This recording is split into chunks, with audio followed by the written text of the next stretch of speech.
Hello दोस्तों, नमस्कार। आपका स्वागत है आपके अपने चैनल हिंदी हब पर।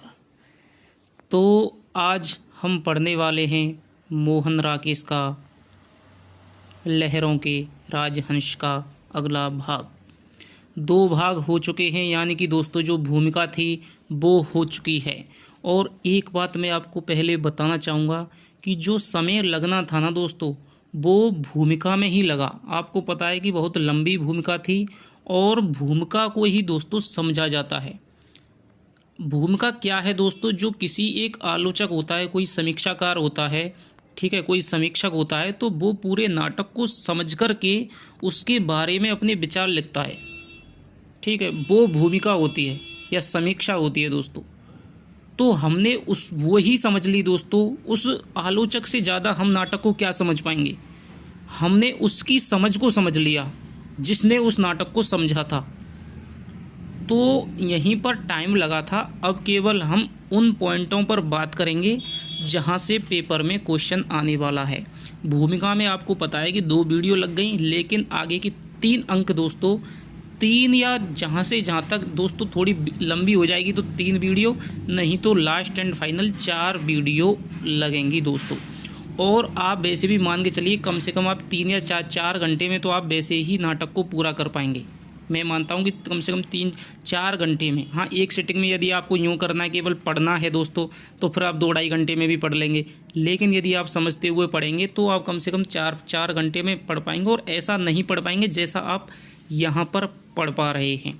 इतना समझ करके कौन कौन से क्वेश्चन आएंगे, कहाँ से बनने की संभावना है, तो आप यदि एक बार मेरे साथ पढ़ लेंगे तो फिर आपको यूँ मान लीजिए कभी भी दोबारा किसी के साथ में पढ़ने की आवश्यकता नहीं पड़ेगी। तो चलिए बिना किसी देरी के शुरू करते हैं।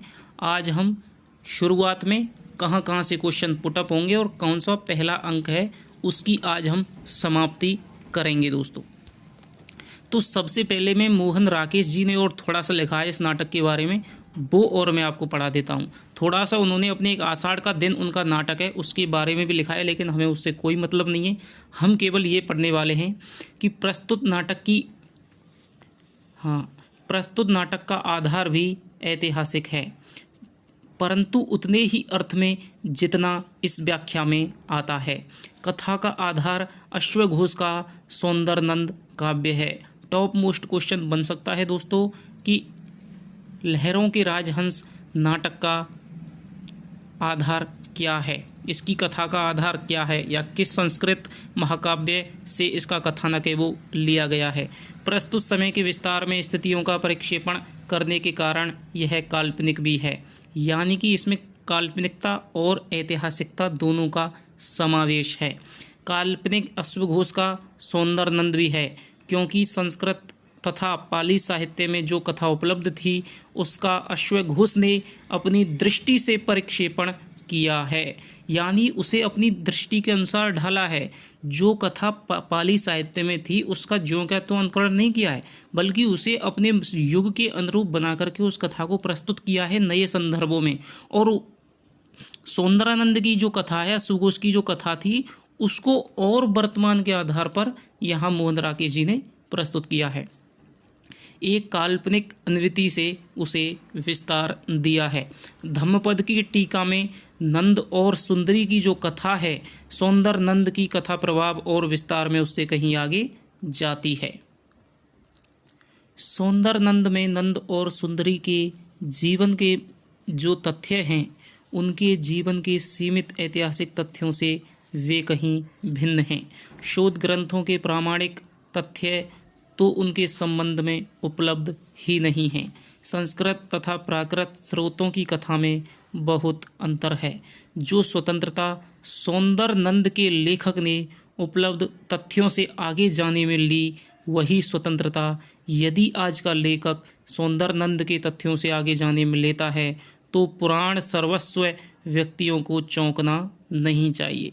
भाई, जैसे ही ये नाटक लिखा था आषाढ़ का एक दिन, ठीक है, मोहन राकेश जी ने इनका जो पहला नाटक था, तो कुछ आलोचकों ने क्या है, इनकी आलोचना कर दी थी कि भाई ये मतलब ऐतिहासिकता का इन्होंने बिल्कुल ही समाप्त कर दिया है, ऐतिहासिकता दिखाई नहीं है, केवल काल्पनिकता के माध्यम से बहुत आगे चले गए, अपनी कल्पना की इसमें प्रधानता रख दी है। तो इसी बात को ये बता रहे हैं, तथ्यों के इतिहास का संतोष उन्हें दूसरी जगह मिल सकता है, उन्हें यहाँ खोज नहीं करनी चाहिए। यहाँ नंद और सुंदरी की कथा एक आश्चर्य मात्र है, क्योंकि मुझे लगा कि इसे समय में परिक्षेपित किया जा सकता है। नाटक का मूल अंतर्द्वंद उस अर्थ में यहाँ भी आधुनिक है जिस अर्थ में आषाढ़ का एक दिन के अंतर्गत है। रंगमंच पर नाटक कैसा उतरेगा यह अभी कैसे कहा जा सकता है। आषाढ़ का एक दिन की तरह प्रकाशन से पहले उस दृष्टि से इसकी भी परीक्षा नहीं की जा सकी। आशा करना चाहता हूँ कि उस प्रयोग की तरह यह प्रयोग भी अपनी स्थापना कर सकेगा। हाँ, दिल्ली के तथाकथित हिंदी रंगमंच वस्तुतः अंग्रेजी पंजाबी रंगमंच की अपेक्षाओं की पूर्ति इससे ना हो तो मैं अपने को दोषी नहीं मानूंगा। ऐसे किसी रहस्य का बीज इस नाटक में नहीं है जो तीसरे अंक के अंत में जाकर खुलता हो। दिल्ली के कुछ एक स्वनाम धन्य निर्देशकों के मन में नाटक की जो कल्पना है उसकी पूर्ति 19वीं शताब्दी के यूरोपीय नाटकों से ही हो सकती है। नाटक का जैसे ही दोस्तों विकास हो रहा था तो 19वीं शताब्दी में शुरुआत में 20 के लगभग में 30, 35, 40 के लगभग में कुछ यूरोपीय शैली से मतलब रंग में ढले हुए नाटक थे, चमकीले भड़कीले गीत गाने होते थे उनमें। तो इस प्रकार के कुछ नाटक थे, उसमें वास्तविकता कुछ नहीं होती थी, हकीकत कुछ नहीं होती थी, केवल लोभाने के लिए, ठीक है, इस प्रकार के नाटक किए जा सके थे। तो उनकी ये बात कर रहे हैं।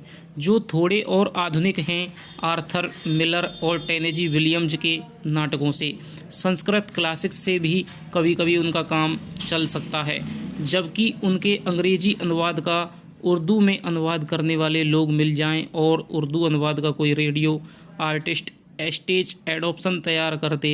इसके अलावा कुछ शैडो प्लेज वे खुद भी लिख सकते हैं। तो दोस्तों इसमें यहाँ पर कुछ भी नहीं है, केवल इन्होंने अपने आलोचकों को वो उत्तर दिया है इसकी समीक्षा के माध्यम से कि भाई जैसे मैंने आषाढ़ का दिन एक नाटक लिखा था वैसा ही मैंने ये लहरों का राजहंस है लिखा था। तुम लोग कहते थे कि उसमें ऐतिहासिकता नहीं है, तो भाई ऐतिहासिकता तो आपको ऐतिहासिक ग्रंथों में देखनी चाहिए, जबकि साहित्य तो ऐतिहासिकता और कल्पना का वो क्या है सुंदर समन्वय होता है। तो यहाँ पर मैंने ऐतिहासिकता भी ली है और कल्पना का भी प्रयोग किया है, ठीक है। तो इस प्रकार की ये बात है यहाँ पर करते हैं। अब चलिए हम पहले पढ़ लेते हैं इसके पात्र कौन कौन से हैं और क्या है। यहाँ से दोस्तों निश्चित रूप से क्वेश्चन बनने के बहुत ज़्यादा चांस रहते हैं। तो दोस्तों ये हैं इस नाटक के पात्र।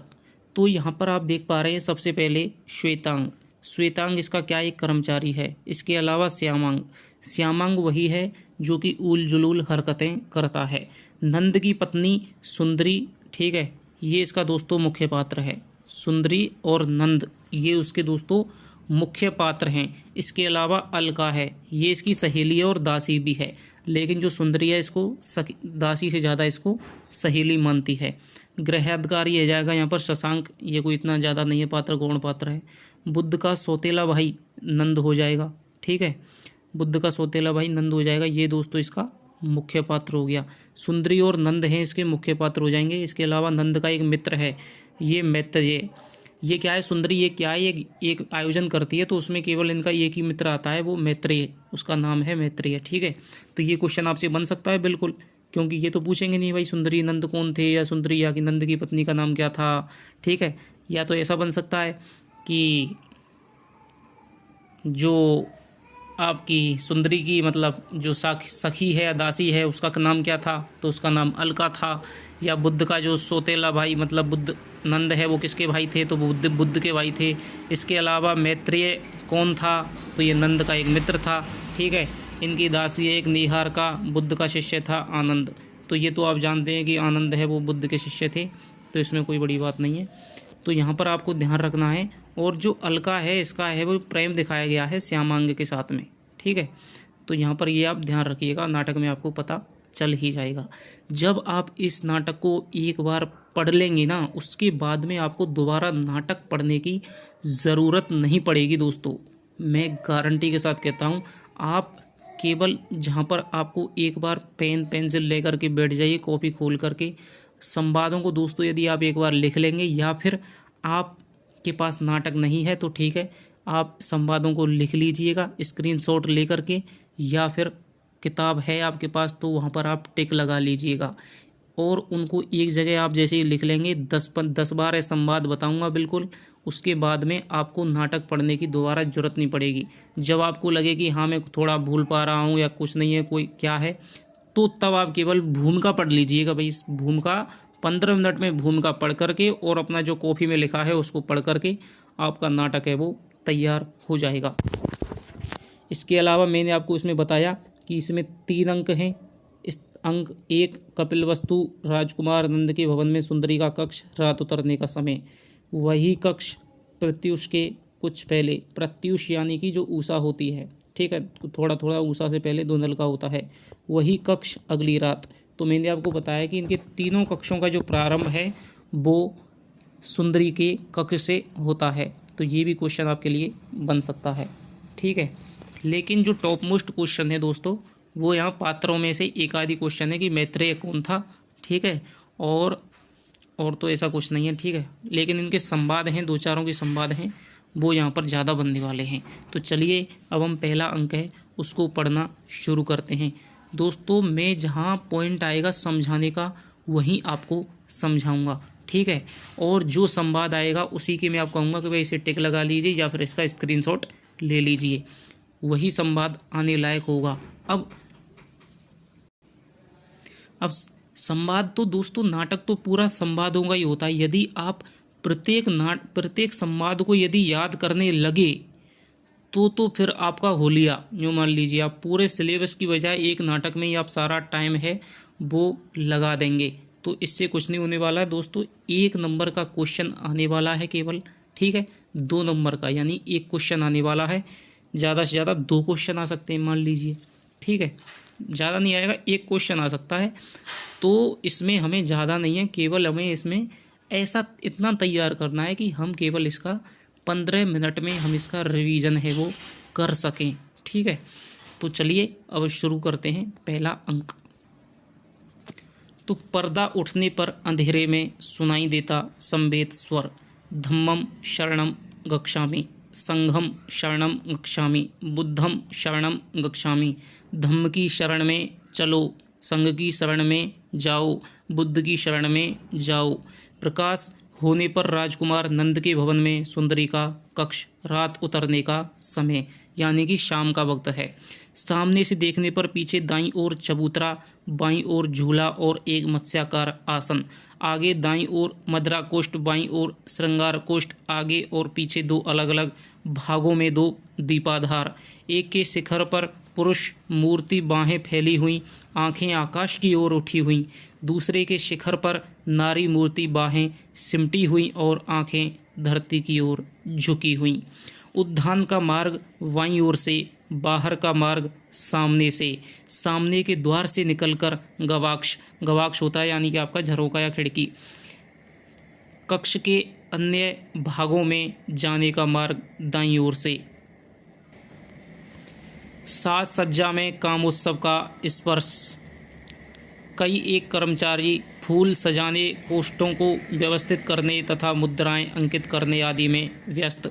श्यामांग पत्तियों के ढेर में उलझा हुआ तथा श्वेतांग अग्निकाष्ठ से दीपक जलाता हुआ। प्रधान कर्मचारी होने के नाते से श्वेतांग अन्य सबके। दोस्तों क्या हो रहा है कि जो सुंदरी है ना, तो वो प्रतिवर्ष क्या है कामोत्सव का आयोजन करवाती है। तो इस बार भी वो एक कामोत्सव का आयोजन करवा रही है जिसकी सजावट है वो यहाँ पर चल रही है, और उसी के बारे में जो लेखक है, नाटककार है, वो हमें बता रहा है।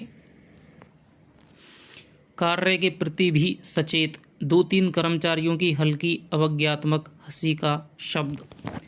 श्वेतांग, क्या बात है नागदास, तुम लोगों को हंसी किस बात की आ रही है? चलो सब एक दूसरे से दूर खड़े होकर काम करो। निहारिका, तुम काम कर रही हो या अपने हाथ की मेहंदी उतार रही हो? आंखें नीची रखो और हाथों को देखकर काम करो। ओहो शेफालिका, तुम्हें बस इतने से ही फूल मिल पाए हैं आज के लिए। आज का कामोत्सव इस भवन का सबसे बड़ा उत्सव होगा। यह बताने पर भी तुम्हें कुछ समझ नहीं आया? यह कहने पर भी कि देवी सुंदरी आज स्वयं हर कार्य का निरीक्षण करेंगी। तुम्हारे मन में कुछ भी विशेष उत्साह नहीं जागा। बीजगुप्त, इतनी समझ तो तुम्हें स्वयं होनी चाहिए कि प्रवेश द्वार पर मुद्राएं अंकित नहीं की जाती। इससे तो जो अतिथि आएंगे उनके वस्त्रों पर भी मुद्राएं अंकित हो जाएंगी। तुम एकटक मेरी ओर क्यों देख रहे हो मंदारक? नहीं नहीं नहीं, मुझे कुछ पूछो नहीं। मैं इस समय तुमसे बात नहीं कर सकता। यहाँ जिस का काम पूरा होता जाए उसे स्वयं चाहिए कि दूसरे भाग में जाकर काम करने लगे। मैं एक एक से कहूँ तभी नहीं यहाँ से जाना है। तो दोस्तों यहाँ पर सजावट चल रही है और जो श्वेतांग है वो एक यहाँ अच्छा सेवक के रूप में यहाँ काम आता है। थोड़ा बुद्धि वाला है, अच्छी तरह से बात करता है। वहीं जो श्यामांग है वो उजुलुले थोड़ा अंतर्मुखी टाइप का है और भीतर ही भीतर है, वो सोचता रहता है, कहीं बैठा रहता है और कहीं सोचता रहता है। ठीक है, तो यहाँ पर ऐसा मान के चलिए आ जाए, इतना डीप तो नहीं पूछेगा लेकिन फिर भी आप लिख लीजिएगा। जो ये नागदास है, निहारिका है, शेफालिका है, तो ये कौन है? ये भाई इनके सेवक नौकर दास हैं। ठीक है, आगे पात्रों में भी इनका कोई वर्णन नहीं आया, केवल यहीं पर है इनका कि नागदास, बीजगुप्त, मंदारक, ये कौन है आपको पता भी चल जाएगा वैसे भी ऑप्शन के माध्यम से कि ये कोई मेन पात्र है नहीं, तो ये सेवक या नौकर हो जाएंगे। शेफालिका ये एक श्वेतांग है, ये इनका मेन है। तो शेफालिका, बीजगुप्त और नागदास एक एक करके चले जाते हैं। तुम फिर मेरी ओर देख रहे हो मंदारक? काम से बचने का यह अच्छा उपाय तुमने ढूंढ रखा है। आदमी जब भी तुम्हारी ओर देखे तुम्हें अपनी ओर देखते पाएगा। ठीक है, तो यहाँ पर आप इसको भी ध्यान रख सकते हैं कि भाई ये जो आदमी तुम्हें अपनी ओर देखे तुम्हें अपनी ओर देखते पाएगा। जाओ जाओ उधर जाकर, कि ये श्वेतांग कहता है मंदारक से, इतना खास है नहीं, कुछ भी नहीं है, कोई दिक्कत नहीं है। जाओ जाओ उधर जाकर किसी और को देखो, काम तो कभी ठीक से करोगे नहीं। हाँ हाँ हाँ, मुझे पता है इस भवन में तुम्हारे जितना काम कोई नहीं करता। इस समय जाओ और कम से कम मुझे अपना काम करने दो। तो यहाँ क्या है, जो श्वेतांग है उसको सभी पर फ्रस्ट्रेशन हो रहा है। ठीक है, कि कुछ सब है वो काम नहीं करते, केवल काम करने का नाटक कर रहे हैं और इनकी वजह से मैं भी फोकस होकर के काम नहीं कर पा रहा हूँ। मंदारक असंतुष्ट भाव से सिर हिलाकर चला जाता है। और तुम श्यामांग, तुम्हारी उलझन अभी समाप्त नहीं हुई? पत्तियां तोड़ने सुलझाने में व्यस्त। मुझे तुमसे ईर्ष्या होती है। श्यामांग कह रहा है कि मुझे तुमसे ईर्ष्या होती है। श्वेतांग निहारिका की ओर देखकर, निहारिका तुम क्या बातें सुनने के लिए रुकी हुई हो? जाओ उधर जाकर अपना काम करो। निहारिका उन दोनों की ओर देखती हुई अनवरत भाव से वहाँ से चली जाती है। श्यामांग से, तुम्हें मुझसे ईर्ष्या होती है? क्यों? श्यामांग, देखो ना, एक के बाद एक दीपक जलता जाता है, ना कुछ उलझता है ना कुछ बिखरता है। इसका कारण है? श्वेतांग कहता है कि इसका कारण है। श्यामांग, क्या कारण है? मेरे हाथों में काम उलझ क्यों जाता है? एक आप बात ध्यान रखेंगे, संवाद लिखाने के नहीं है दोस्तों, थोड़ी समझ के आधार पे भी हम क्वेश्चनों को सही कर सकते हैं। जहाँ पर भी ऐसा आए कि वहाँ पर शंका, संदेह, बेचैनी का सा वहाँ पर संवाद आ रहा है, ठीक है, या कुछ अंतर्मुखी टाइप का वहाँ संवाद आ रहा है, उलझुल बातें आ रही हैं, तो वो ध्यान रख लेना, वो यहाँ पर केवल श्यामांग का संवाद हो सकता है। आप अब देख सकते हैं कि भाई सब कुछ दीपक जल जाता है, ना कुछ उलझता है ना कुछ बिखरता है, मेरे हाथों में काम उलझ क्यों जाता है। इसी प्रकार के आगे तुम देखेंगे तो वहाँ पर श्यामांग का एक ही प्रकार का है, वो इसी तरह के संवाद हैं वो देखने को मिलेंगे। श्वेतांग, इसलिए कि तुम सोचते बहुत हो। सोचता बहुत हूँ, परंतु उससे क्या होता है? सब कुछ उसी से होता है। हाथ काम नहीं करते, आंखें चुंधिया जाती हैं। तो तुम कुछ भी नहीं सोचते? अब नहीं सोचता, पहले सोचा करता था। तो तुम कुछ भी नहीं सोचते, अब नहीं सोचता, पहले सोचा करता था। पहले सोचा करते थे और सोचने का परिणाम यह हुआ कि सोचना छोड़ दिया। श्वेतांग कहता है कि सोचना, मैंने सोच करके सोचना छोड़ दिया, चारों ओर देखता हुआ कि कहीं कोई काम अधूरा तो नहीं रह गया। आदमी काम करना चाहे तो उपाय यही है, एक राज कर्मचारी के लिए विशेष रूप से। श्यामांग, तो तुम कहना चाहते हो कि मुझे भी सोचना कुछ नहीं चाहिए? माथे को उंगलियों से मलकर, पर मैं कब सोचना चाहता हूँ? बिना चाहे मस्तिष्क सोचता रहे तो क्या आदमी कर क्या सकता है? तो ये कह रहा है कि भाई मैं कौन सा चाहता हूँ कि सोचना चाहता हूँ, ये तो मस्तिष्क है जो अपने आप सोचता रहता है। अब मैं क्या करूँ, इसमें सोचता रहे, मुझ पे क्या फ़र्क पड़ता है। तो देख लीजिए, अब इस प्रकार के जो संवाद हैं, उल जुलूल संवाद हैं जिनका कोई मतलब नहीं होगा, तो वो यहाँ पर श्यामांग के होने वाले हैं। श्वेतांग श्यामांग में आप चक्कर नहीं खा जाएं दोस्तों। श्यामांग और श्वेतांग को आप भली प्रकार से अपने माइंड में क्लियर कर लीजिए।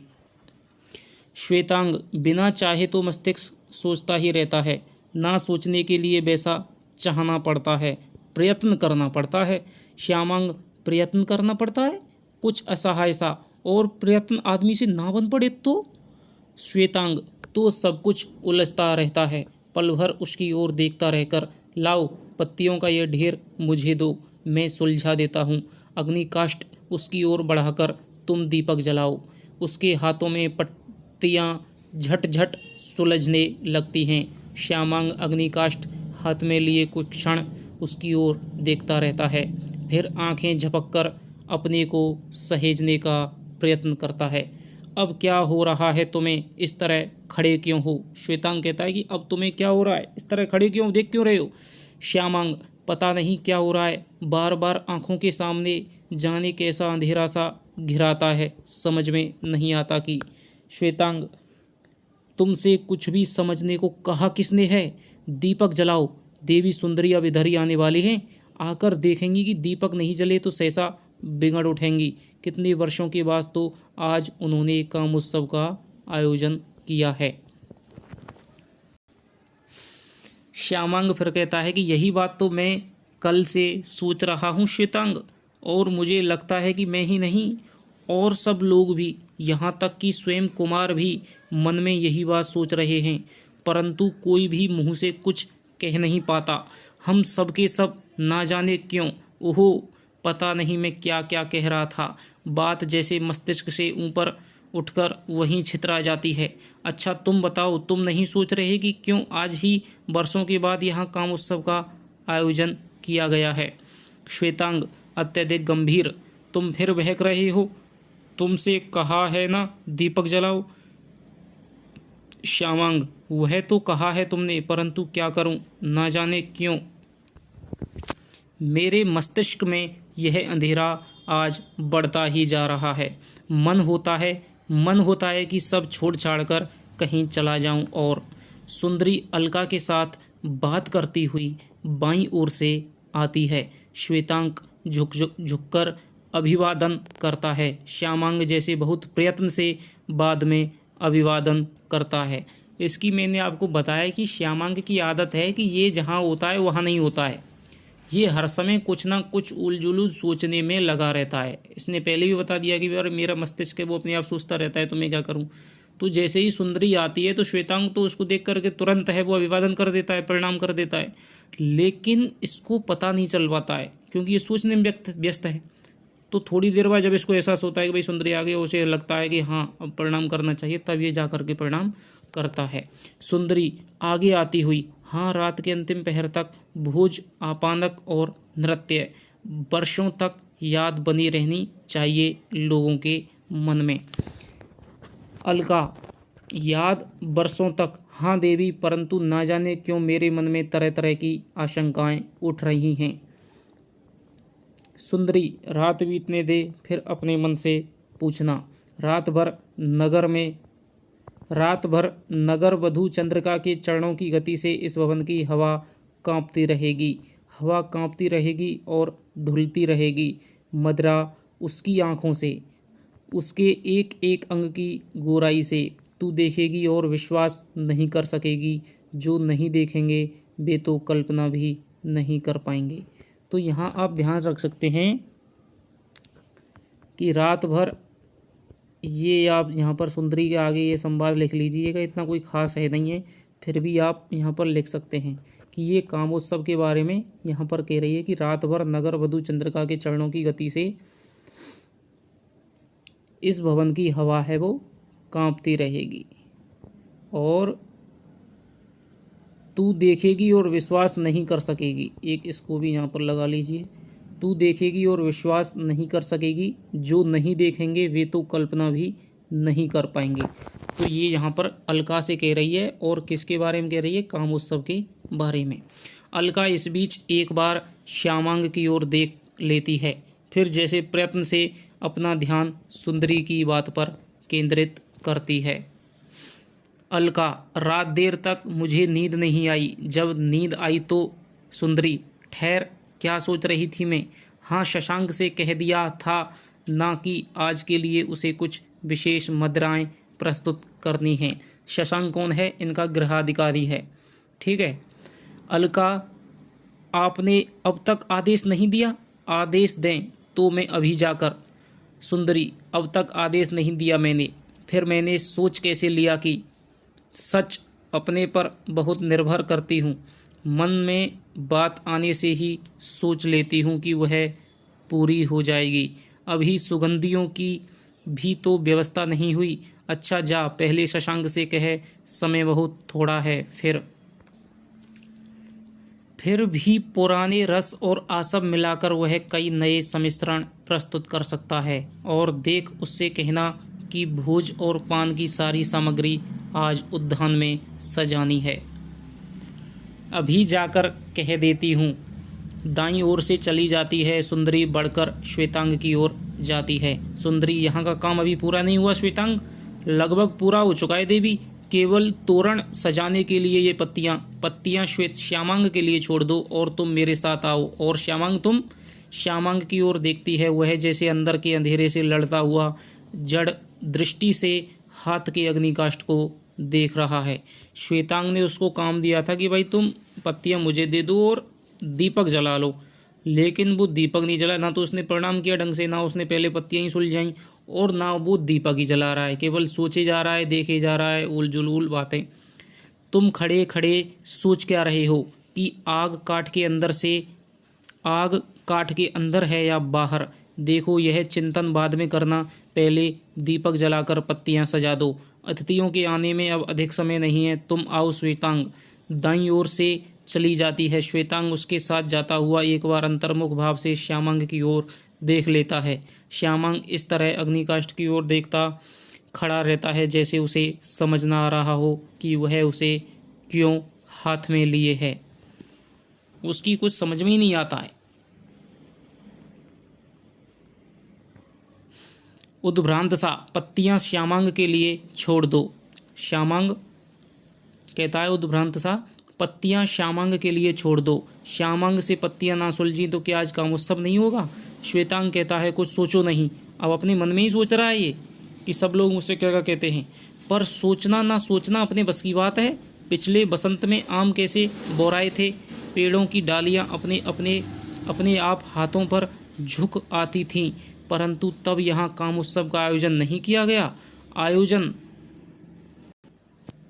किया गया है इस बार, जब आम के वृक्षों ने भिक्षुओं का वेश धारण कर रखा है। कल प्रातः देवी यशोधरा भिक्षुणी के रूप में दीक्षा ग्रहण करेंगी और यहाँ रात भर नृत्य होगा, आपानक चलेगा। फिर कुछ पल ऐसे हो रहता है जैसे उसके सामने अंधेरा घिरा आ रहा हो। अग्निकाष्ठ को माथे के पास लाकर इस तरह हिलाता है जैसे उसी से अपने अंदर प्रकाश कर लेना चाहता हो। क्या हो रहा है मुझे? कुछ समझ में नहीं आता कि यह क्या होता जा रहा है मुझे, और अब मुझे करना क्या है? अग्निकाष्ठ की ओर देखकर इसे बाहर छोड़ देना है और आकर पत्तियां सुलझानी है, यही ना? तो इस तरह के संवाद हैं वो श्यामांग के आएंगे, और मुझे लगता है कि श्यामांग का संवाद है वो पेपर में नहीं आने वाला है। 3-4 संवाद हैं, बेस्ट वहीं से आएगा, या फिर इसकी जो भूमिका है वहाँ से क्वेश्चन बनेगा, या फिर इसके मूल भाव को लेकर के क्वेश्चन बनेगा। अनिश्चित भाव से जाकर अग्निकाष्ठ बाहर छोड़ देता है और आकर फिर से पत्तियां सुलझाने लगता है। ना जाने इसका सिरा कहाँ है, एक बार हाथ से छूट जाता है तो फिर पकड़ में ही नहीं आता। झुंझलाकर जगह जगह से डोरियां तोड़ने लगता है। दाईं ओर से सुंदरी और अलका आती हैं।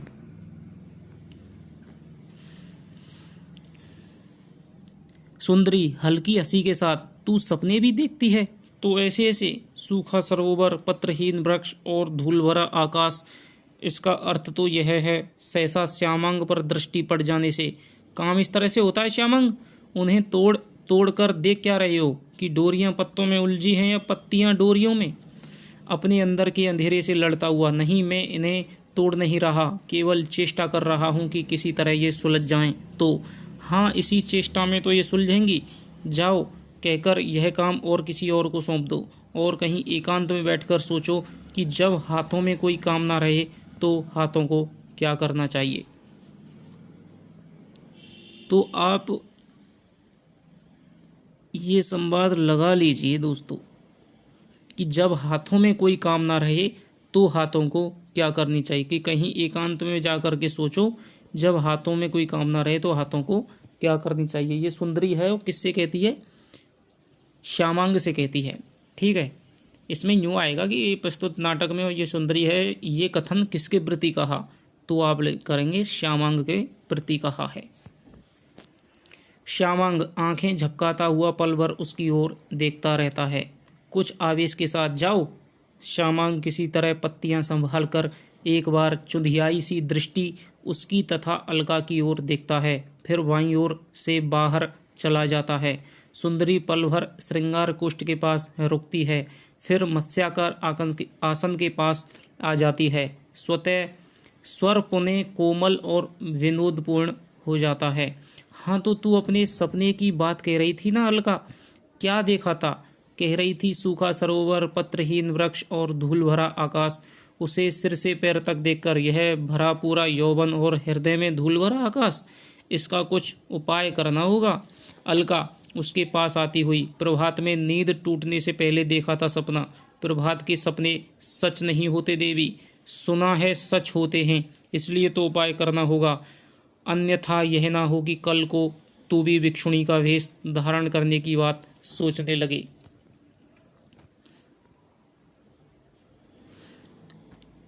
अलका कहती है कि मैं और भिक्षुणी का वेश? नहीं, मैं तो ये बात सोच भी नहीं सकती। मैं तो यही सोचकर सिहर जाती हूँ कि कल भिक्षुणी के वेश में देवी यशोधरा कैसी लगेंगी। आसन से उठती हुई और सब भिक्षुणियाँ कैसी लगती हैं। मदरा कुष्ठ के पास आकर चषक में मदरा डालने लगती है। चषक ही क्या पीने का पात्र होता है, ठीक है। और सोचकर खेद होता है कि इतने वर्ष पीड़ा सहने के बाद भी देवी यशोधरा अपनी पीड़ा का मान न रख सकी। एक घूंट मदरा लेकर बहुत सहानुभूति भी होती है, परंतु देवी, तो दोस्तों क्या है कि जो बुद्ध की जो पत्नी है यशोधरा, वो क्या है, संन्यास दीक्षा लेने जा रही है और वो बौद्ध भिक्षुणी है, वो बनने जा रही है। तो एक तरफ तो उसका दीक्षा लेना है और दूसरी तरफ यहाँ पर काम उत्सव का आयोजन किया जा रहा है, ठीक है। तो यहाँ पर राग और विराग की दोनों स्थितियों का एक साथ दिखाया गया है। तो सुंदरी हाँ कहे रुक क्यों गई? संभव है आज वे उन्हें पहले के संबंध से नहीं देखती। लेकिन जो सुंदरी है, इसको भाई साहब बहुत घमंड है। आप देख रहे हैं ना कैसे बात कर रही है। अलका को थोड़ा सा उन पर तरस आ रहा है, दया आ रही है कि भाई वो मतलब यार पता नहीं कैसी लगेंगी ये है। वो कहती है कि जैसे और लगती है वैसी ही लगेंगी, इसमें क्या है। लेकिन इसका घमंड जब टूटेगा, जब जो नंद है उसके केस काट दिए जाएंगे और वो उसको बौद्ध दीक्षा दे दी जाएगी। हाँ कहे रुक क्यों गई अलका? संभव है आज वे उन्हें पहले के संबंध से नहीं देखती। उनके हृदय में जो पीड़ा थी राजकुमार सिद्धार्थ को लेकर थी, परंतु आज जो लौट कर आए हैं वे गौतम बुद्ध हैं, राजकुमार सिद्धार्थ नहीं।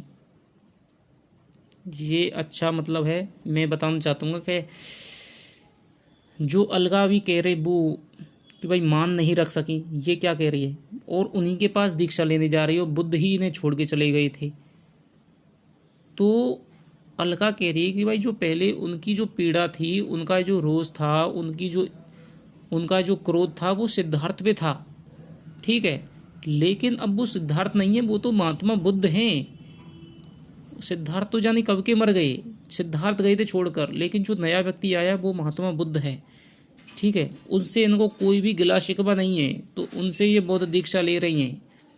ठीक है, शायद ये भी अपने उस पश्चाताप से, अपने यादों से, अपने कष्टों से मुक्त हो सकें। ठीक है, तो यहाँ पर अलका का ये कथन है, लिख सकते हैं कि आज वे उन्हें पहले के संबंध में नहीं देखती। उनके हृदय में जो पीड़ा थी राजकुमार सिद्धार्थ को लेकर थी, परंतु आज जो लौट कर आए वे गौतम बुद्ध हैं, राजकुमार सिद्धार्थ नहीं। आप चाहे ऐसा करिए, लिख नहीं रहे हैं दोस्तों, देखिए मैं कह रहा हूँ आप लिख लेंगे तो बहुत अच्छा रहेगा। नहीं लिख रहे हैं तो दोस्तों कम से कम ये है, स्क्रीनशॉट ले लीजिए और उनको एक PDF कर लीजिएगा। ठीक है, उनको क्रॉप कर करके कथनों को एक PDF कर, नहीं तो कुछ भी समय नहीं लगता है, 10-15 मिनट की बात होती है। आप स्क्रीनशॉट ले लीजिए, उनको लिख लेना। चलिए आगे चलते हैं। सुंदरी, राजकुमार सिद्धार्थ आज गौतम बुद्ध बनकर आए हैं, इसका श्रेय भी तो देवी यशोधरा को है। ये सुंदरी का कथन है, आप इसको लिखेंगे दोस्तों कि राजकुमार सिद्धार्थ आज गौतम बुद्ध बनकर आए हैं, इसका श्रेय भी तो देवी यशोधरा को है। कि भाई जो गौतम बुद्ध बन के आए हैं, इसका श्रेय भी तो कौन को है? देवी यशोधरा को है। और वो यही बात कहती है कि नारी का आकर्षण है वो पुरुष को, अपकर्षण है वो पुरुष को गौतम बुद्ध बना देता है। तो ये देवी यशोधरा की कमी थी, जिसकी वजह से जो सिद्धार्थ है वो गौतम बुद्ध बन गए। अलका देवी यशोधरा को है? नहीं, देवी यशोधरा का आकर्षण यदि राजकुमार सिद्धार्थ को बांध सकता तो क्या आज भी वे राजकुमार सिद्धार्थी ना होते? ऐसा ना कहें देवी, क्यों, क्या यह सच नहीं है? राजकुमार सिद्धार्थ क्यों एक रात चुपचाप घर से निकल पड़े थे? क्यों उन्हें घर की अपेक्षा जंगल का आश्रय अधिक आकर्षक जान पड़ा? बहुत साधारण सी है अलका। नारी का आकर्षण पुरुष को पुरुष बनाता है और उसका आकर्षण उसे गौतम बुद्ध बना देता है। इस नाटक का टॉप मोस्ट संवाद है दोस्तों, ये कथन बहुत सुपर मोस्ट है इसका, जो मान लीजिए सबसे अच्छा मेरी नज़र में पहला संवाद है, 1 नंबर। तो आप इसको लिख लीजिए। यहाँ पर सुंदरी के 2 संवाद हैं। आप इसको, तो यदि आप इसको ध्यान रख पाएंगे ना, तो इस कथन को, इस वाले कथन को तो आप वैसे ही समझ जाएंगे कि भाई इसका श्रेय तो देवी यशोधरा को, तो कौन कह सकता है ऐसा? सुंदरी कह सकती है। ठीक है, तो आप इसको ध्यान रख लीजिए कि नारी का आकर्षण पुरुष को पुरुष बनाता है और उसका आकर्षण उसे गौतम बुद्ध बना देता है। चलिए आगे चलते हैं। एक घूंट में चषक खाली करके रख देती है। अलका, आप कहना चाहती हैं कि उन्होंने जो बोध प्राप्त किया है वह, बात बीच में काटकर, उन्होंने बोध प्राप्त किया है, कामनाओं को जीता है, परंतु मैं जानना चाहती हूँ कि कामनाओं को जीता जाए, यह भी क्या मन की एक कामना नहीं? ठीक है, और ऐसी कामना किसी के मन में क्यों जागती है? तो फिर उन्हें लेकर प्रजा के बच्चों बूढ़ों तक में क्यों इतना उत्साह है? क्यों संध्या होते ही वे उनका उपदेश सुनने नदी तट की ओर उमड़ पड़ते हैं? सुंदरी, इसलिए कि बहुत दिन एकतार जीवन बिताकर लोग अपने से ऊब जाते हैं, तब जहाँ भी कुछ नवीनता दिखाई दे उसी की ओर उमड़ पड़ते हैं। यह उत्साह है, दूध फेन का उबाल है, 4 दिन रहेगा फिर शांत हो जाएगा। भाई वो कह रही है कि भाई जो उन्होंने जो सिद्धियां प्राप्त करी हैं, उन्होंने जो बोधत्व प्राप्त किया है, तो वो भी का देवी यशोधरा के बल का उनकी वजह से किया है। ठीक है, चलो वो जंगल छोड़ के जंगल में चले गए, उनको छोड़ करके, चलो ये तो देवी यशोधरा का मान लिया, लेकिन जो उन्होंने सिद्धियां और उन्होंने जो ज्ञान प्राप्त किया है, तो उसमें देवी यशोधरा का क्या आता है? वो तो उन्होंने अपनी मेहनत से किया है। ठीक है, और लोग हैं जो उनके पास उमड़ जाते हैं, ठीक है, उनके उपदेश सुनने के लिए इतने बेचैन रहते हैं, बच्चों से लेकर के बूढ़ों तक, तो उनका क्या है? तो वो कहती है भाई जीवन में सबके नीरस हो जाता है और एक ही बात होती रहती है, एक सी ज़िंदगी चलती रहती है, तब उसमें कोई नई चीज़ जो कोई लेकर आता है ना, तो सबका जो बहाव है उसकी तरफ हो जाता है। और ये जो बातें हैं केवल 4-5 दिन चलने वाली हैं। ठीक है, कुछ ही दिनों तक चलेगा, उसके बाद में कोई इस महात्मा बुद्ध को नहीं पूछेगा। तो ये बात वो कह रही है सुंदरी। बाहर उद्यान से हंसों का स्वर और उसके पंखों की फड़फड़ाहट सुनाई देती है। अलका, परंतु इससे पहले क्यों नहीं कभी ठहर सुन, उतरती रात में राजहंसों का कलरव कैसे मन को खींचता है। कुछ अव्यवस्थित आपको ऐसा नहीं लगा? जैसे बोल नहीं, चुपचाप सुन, इस स्वर की कहीं तुलना है, कह नहीं सकती क्या अधिक सुंदर है। ओस से लदे कमलों के बीच राजहंसों के इस जोड़े की किलोल या झुटपुट अंधेरे में दूर से सुनाई देता इसका कूजन। हल्के से हंसकर कोई गौतम बुद्ध से कहे कि कमल ताल के पास आकर कभी इनसे भी वे निर्वाण और अमृत की बात कहें। ये चोंच से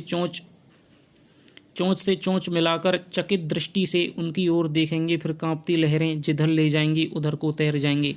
सोचती हूँ कि उस दिन एक बार गौतम बुद्ध का मन नदी तट पर जाकर उपदेश देने को नहीं होगा। चाहती हूँ कि उस दिन।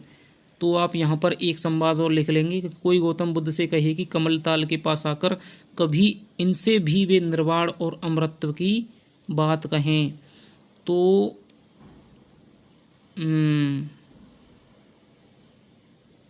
यहाँ पर देखिए दोस्तों, सबसे बड़ी बात होती है यहाँ तो मान लीजिए कि आपका एक ही नाटक लगा हुआ है, लेकिन जब आप नेट का पेपर देंगे तो वहाँ पर आपके बहुत सारे नाटक लगे हुए हैं, फिर उपन्यास होते हैं, ठीक है, बहुत उनके वहाँ पर। यहाँ तो आपको कोई मेन ही संवाद आएगा, लेकिन जो नेट है, बड़ी परीक्षाएं हों, उनमें कोई भी संवाद मन करके उठा लिया जाता है, तो वहाँ पर कैसे याद रखा जाता है। तो इसकी दोस्तों ना कोई ट्रिक है और ना कोई रटे जाते हैं संवाद, ना कुछ। इनका दोस्तों केवल एक ही फंडा है। जब आप नाटक को पढ़ेंगे तो आप नाटक को पढ़ करके सबसे ज़्यादा जो ध्यान है वो ना कि संवाद रटने पर, बल्कि इस चीज़ पर लगाएंगे कि भाई ये सुंदरी है, इसका चरित्र कैसा है, ये किस प्रकार की बातें बोलती है, ठीक है, अलका है वो किस प्रकार की बातें बोलती है। थोड़ी सी उन प्रसंगों को याद रखेंगे और किस प्रकार की बातें, नंद है वो किस प्रकार की बातें बोलता है, उसका चरित्र क्या है। श्यामांग है, जैसे मैंने श्यामांग को बताया कि वो उलझुल बातें करता है, हरकतें करता है, अपने अंदर ही उलझा रहता है, ऐसी ऐसी बातें करता है, संदेहास्पद, ठीक है। और जो सुंदरी है वो बुद्ध के प्रति घृणा है, उसको भक्ति के प्रति घृणा है, इसके अलावा उसको मतलब अपने आप पर घमंड है, सुंदरता पर घमंड है, काम उत्सव का आयोजन कर रही है, इस प्रकार की जो बातें हैं वो सुंदरी करती है। तो ऐसा ही कोई संवाद आएगा ना दोस्तों उसी प्रसंग में, तो आप उससे समझ जाएंगे कि ये भाई सुंदरी का है। तो वहाँ पर चरित्र का मेन जो पॉइंट है वो याद रखा जाता है कि उसका स्वभाव कैसा है और वो कैसी वाणी बोल सकता है, तो उससे ही उसके संवाद का पता लग जाता है, ठीक है। तो यहाँ पर आप ये याद रख लीजिए, कोई गौतम बुद्ध से कहे कि कमल ताल के पास आकर भी कभी इनसे भी वे निर्वाण और अमृतत्व की बात कहें, ठीक है। चलिए आगे चलते हैं। इस बीच एक आध बार पानी में पत्थर फेंकने का शब्द सुनाई पड़ता है, फिर एक साथ कई पत्थर फेंकने का शब्द और साथ ही हंसों का आहत क्रंदन और उनके पंखों की तेज फड़फड़ाहट। सुंदरी बोलते बोलते रुककर उद्विग्न दृष्टि से उद्यान की ओर देखती है। किसकी धृष्टता है यह? कमल ताल में पत्थर कौन फेंक रहा है? मैं अलका, मैंने पहले भी ऐसा ही शब्द सुना था। रात के समय हंस अकारण ही नहीं बोल उठे थे। हंसों का क्रंदन धीरे धीरे हल्का पड़कर शांत हो जाता है। सुंदरी, उद्यान में जाकर देख किसने ऐसी चेष्टा की है, कहना मैं उसे अभी यहाँ बुला रही हूँ। अलका सिर हिलाकर बाईं ओर से चली जाती है। सुंदरी उसी उद्विग्न भाव से श्रृंगार कुष्ठ की ओर जाती है, फिर चबूतरे के पास आ जाती है। उस अपनी उद्विग्नता को झटकने का प्रयत्न करती हुई नहीं समझ पा रही आज कामोत्सव की रात को किसी का कमल ताल में हंसों का जोड़े पर पत्थर फेंकना, उन्हें आहत करना, यह एक आकस्मिक घटना है या जानबूझकर किया गया प्रयत्न। परंतु निर्भर तो इस पर करता है कि वह कौन व्यक्ति है जिसने ऐसा प्रयत्न किया है। अलका बाईं ओर से श्यामांग को लिए हुए आती है। श्यामांग के चेहरे का भाव विक्षिप्त सा हो रहा है। उसे देखते ही सुंदरी की भौहें तन जाती हैं। और तो तुम थे जो कमल ताल में राजहंसों पर पत्थर फेंक रहे थे। इस पर तो पहले से ही मतलब सब भुने बैठे हैं, इससे तो सुबह ही सुंदरी ने इसको सुना दिया था, ठीक है। और फिर इसकी शक्ल देखते ही तो और ज़्यादा वो हो गई। श्यामांग, राजहंसों पर नहीं देवी। अब आप देखेंगे कि अब ये कैसी कैसी बातें करता है, ठीक है। यहीं से आप इसका चरित्र को समझने पर दोस्तों फोकस कीजिए। श्यामांग, राजहंसों पर नहीं देवी। अलका बढ़कर सुंदरी की ओर जाती हुई बीच में ही रुक जाती है। उसके चेहरे पर कई तरह के भाव आते जाते हैं। आप एक बात देखेंगी, जब ये मोहन राकेश जी हैं स्वैगत कथनों में, जब ये श्यामांग का प्रकरण आते हैं और अलका वहाँ पर होती है साथ में, तो ये अलका के ऐसे भावों का वर्णन करते हैं कि जैसे अभी कह रहे हैं कि कई तरह के भाव आते हैं। अलका कुछ पहले भी एक दो बार कहा है इन्होंने। इसका कारण ये है कि भाई पहले ही संकेत दे रहे हैं, ये रंग, ये निर्देश होते, तो इसमें आगे पता चलेगा कि ये मनी मने इसको प्रेम करती है ये श्यामांग से, ठीक है, नहीं तो क्या मतलब है अलका के चेहरे पर भाव आने के। सुंदरी राजहंसों पर नहीं तो किस पर, ताल में दिखाई देती अपनी छाया पर। छाया शब्द से श्यामांग की आंखों में भयसा लहरा जाता है। छाया पर, हाँ, परंतु अपनी छाया पर नहीं, वह एक और ही छाया थी बहुत डरावनी। सुंदरी वह एक और ही छाया थी, जान सकती हूँ कैसी छाया थी वह? जाने कैसी छाया थी? ज्यों ज्यों अंधेरा गहरा होता जा रहा था वह छाया लंबी और लंबी होती जा रही थी। अलका कुछ कहना चाहती है परंतु बिना कहे चबूतरे की ओर चली जाती है। सुंदरी और तुम्हें बैठकर उस छाया को देखने के अतिरिक्त और कोई काम नहीं था? काम आपने कहा था ना काम करने के लिए, इसलिए कमल ताल के पास जो अंधेरा कोना है कुछ देर के लिए वहां चला गया था। वहां से देखा ताल की लहरों पर वह छाया उतर रही है। कमल नाल कमल पत्र सब उसमें खोए जा रहे हैं। मुझे लगा कि वह छाया उन सबको लील जाएगी। ताल में तैरते राजहंसों के जोड़े को भी मुझे डर लगा। मैं छाया पर पत्थर फेंकने लगा। छाया को हटाने के लिए तुम उस पर पत्थर फेंकने लगे? हाँ, एक पत्थर फेंका तो लगा छाया हिल रही है। वह हिली परंतु हटी नहीं।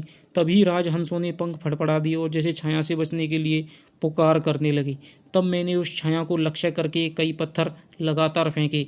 इससे छाया कई टुकड़ों में बट गई परंतु फिर ज्यों की त्यों हो गई। फिर उसने राजहंसों को अपने में कस लिया जिससे वे चीत्कार कर उठे। अपनी बात नहीं आन दे रहा है और वास्तविकता यह है कि इसको पता ही नहीं है। इसने कुछ सोच रहा था और अब पत्थर फेंक दिए और अब उसको मान नहीं रहा है। ठीक है। सुंदरी तुम समझते हो मैं तुम्हारी इन बेसिर पैर की बातों पर विश्वास कर लूंगी? मैं अच्छी तरह जानती हूँ कि आज कामोत्सव के दिन तुमने ऐसा प्रयत्न क्यों किया।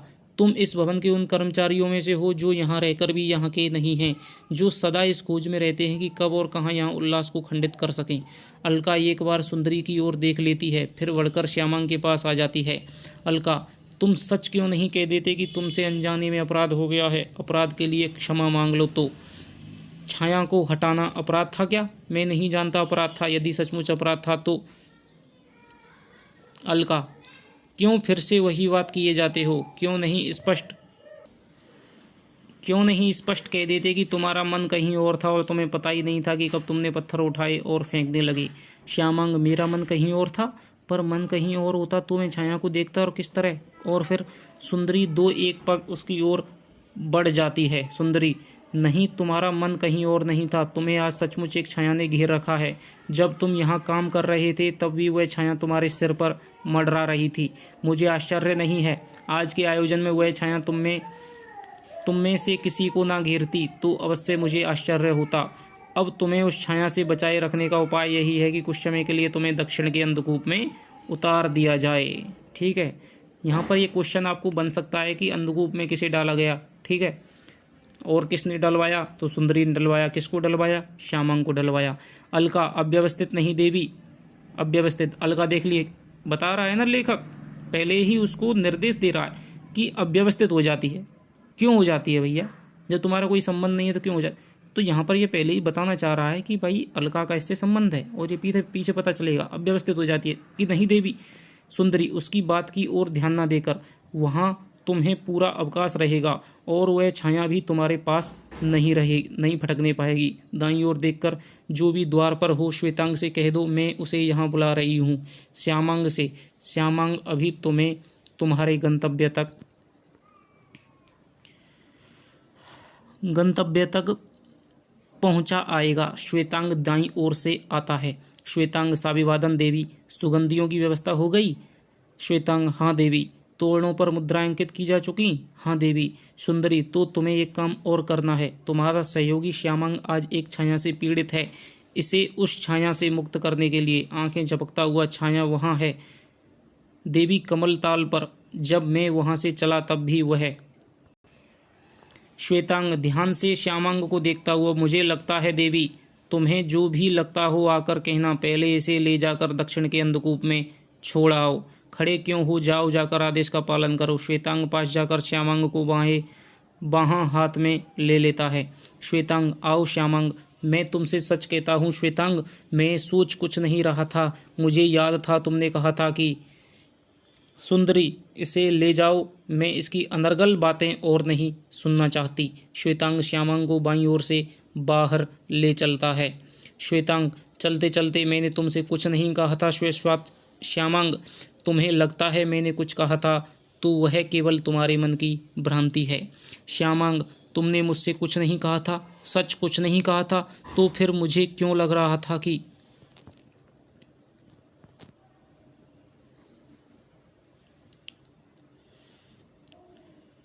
अंतिम शब्द बाहर जाकर खो जाते हैं।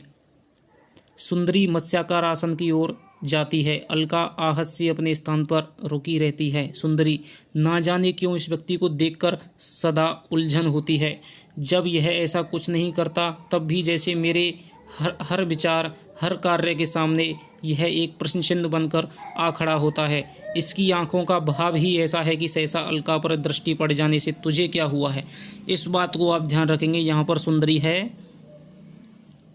कि इस व्यक्ति को देख करके सदा उलझन होती है, जब भी ऐसा कुछ नहीं करता तब भी प्रश्न चिन्ह खड़ा होता है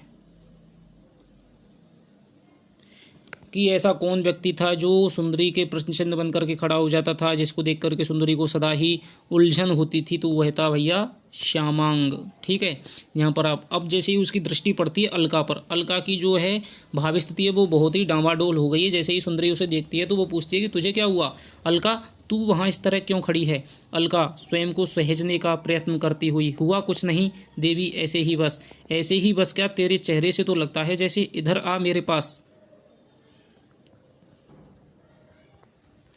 अलका अपनी डबडबाई आंखें झपकती हुई उसके पास आती है।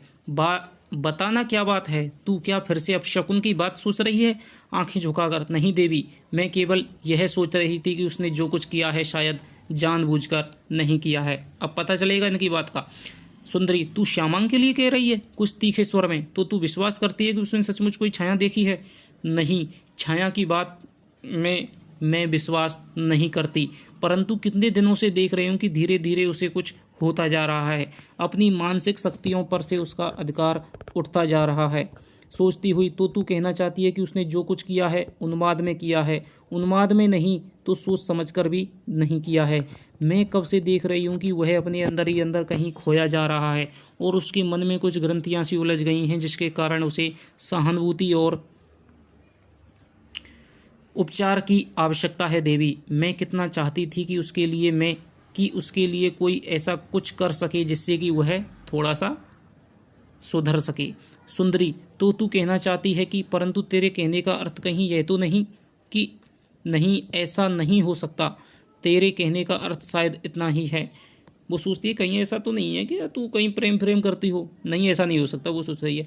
उसकी ठोड़ी को छूकर उसका मुंह अपनी ओर कर लेती है। अच्छा बता, तू उससे प्रेम तो नहीं करती। अलका होठ काटकर सिर झुका लेती है। ओहो, मैं नहीं सोचती थी कि तू किसी से प्रेम करती है तो उस तरह के सपने कैसे देखती है। और श्यामांग क्या ऐसा व्यक्ति है कि जिससे, पर यह बात शायद पूछने की नहीं। अच्छा ठहर, मुझे थोड़ा सोचना होगा। झूले की ओर जाती हुई, सोचना होगा कि तेरा उस व्यक्ति का संबंध झूले के पास जाकर, पर सुन। अलका उसके पीछे चली जाती है। तुझे सचमुच विश्वास है कि तू उससे प्रेम करती है। अलका जैसे कुछ भी कह पाने में असमर्थ आंखें दूसरी ओर हटा लेती है और चाहती है कि उसे इस तरह का दंड ना दिया जाए। तो देख, मैं तुझे निराश नहीं करूंगी। तू जानती है कि मैं तुझे कितना चाहती हूँ, तेरी भावना के लिए मैं। परंतु अलका, मुझे अब भी विश्वास नहीं होता कि उसने जो किया है जानबूझकर नहीं किया। मैं अब भी सोचती हूँ कि शायद ठीक नहीं सोच रही। झूले के पास से हटती हुई, अच्छा तू जाकर शशांक से कहे कि उद्यान में अतिथियों के आसन लगाने से पहले एक बार आकर मुझसे बात कर ले। श्वेतांग लौट कर आता है तो मैं श्यामांग के लिए दूसरा आदेश भेजती हूँ। हल्के से उसका कंधा थपथपा देती है। अलका सिर झुकाए दाईं ओर से चली जाती है। अंतर्मुख भाव से सच एक ही व्यक्ति को लेकर कैसी विरोधी भावनाएं जागती हैं। अब ये सुंदरी अपने मन में सोच रही है, अलग अलग लोगों के मन में अलग। अलका उससे प्रेम करती है। स्वयं कुमार के मन में भी उसके लिए विशेष स्नेह है और अनुराग है। जब भी अकेले होते हैं उसे पास बुलाकर देर देर तक उससे बातें करते रहते हैं। परंतु मुझे क्यों उससे चिढ़ होती है। क्यों लगता है कि वह एक व्यक्ति नहीं, दो आंख का एक अनचाहा भाव है जो हर समय इस घर की हवा में घुला मिला रहता है। इसको भी आप लगा लीजिए। सुंदरी का कथन है कि वह एक व्यक्ति नहीं, दो आंख का एक अनचाहा भाव है जो हर समय इस घर की हवा में घुला रहता है। श्यामांग के लिए ये कहा गया है। इस बीच नंद सामने के द्वार से आता है। उसके चेहरे से थकान झलकती है। वह एक बार सुंदरी की ओर देखकर सीधा मदरा कुष्ठ की ओर बढ़ जाता है। सुंदरी उसका आना लक्ष्य नहीं करती। और आज का उसका प्रमाद क्या सचमुच अकारण ही था? अलका ऐसा समझती है, परंतु मेरा मन क्यों इस पर विश्वास नहीं करना चाहता। मुझे क्यों लगता है कि